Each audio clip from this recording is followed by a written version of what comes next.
Мына бүгүнкү күндө Алла берет деп эле жатып алган адамдар бар.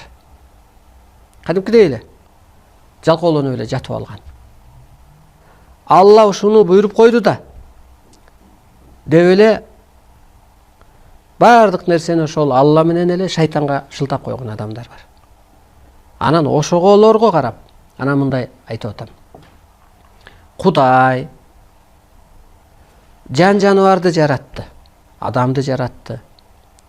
Жаныбарлардын кайсы түрүн карап көрүңүз. Мына, эшек тоодо жашабайт, короодо жашайт. А жашагыдай чөптү берди. Ал көтөргүдөй жүктү берди.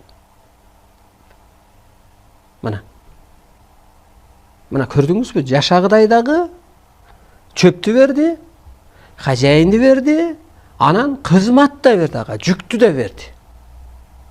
Мына, итти карайлы. Эми ал карышкыр эмес, ал короодо жашайт. Анын кызматы ар кандай?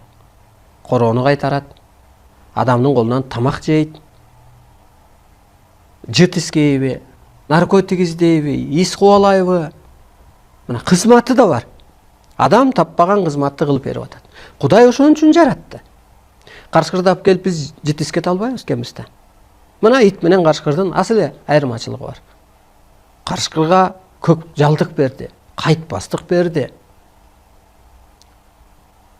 азууну берди, карууну берди. Мисалга мына ошол сыяктуу кылып жаратты.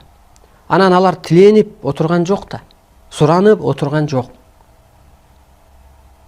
Ошол сыяктуу эми жердин кудай кылып адамды жаратты. Акылы бар, сезими бар, мүмкүнчүлүгү бар, табиятты дагы, жан-жандыкты асайтам десе асайтат, көбөйтөм десе көбөйтөт, кырам десе кырат, бузам десе бузат, курам десе курат.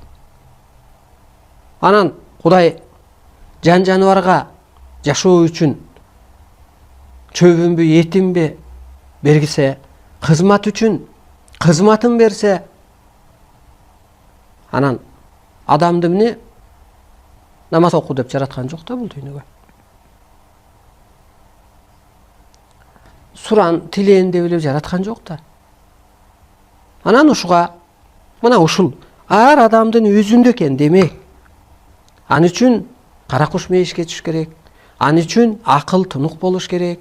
Ан үчүн адам мен жоопкермин деп жашаш керек. Биринчи, жыргап жашоо эмес. Ал кеш болуп кетүү эмес. Же болгон эле мүмкүнчүлүгүн ошол 4 аял, 5 аял бир маселени карап алыш эмес.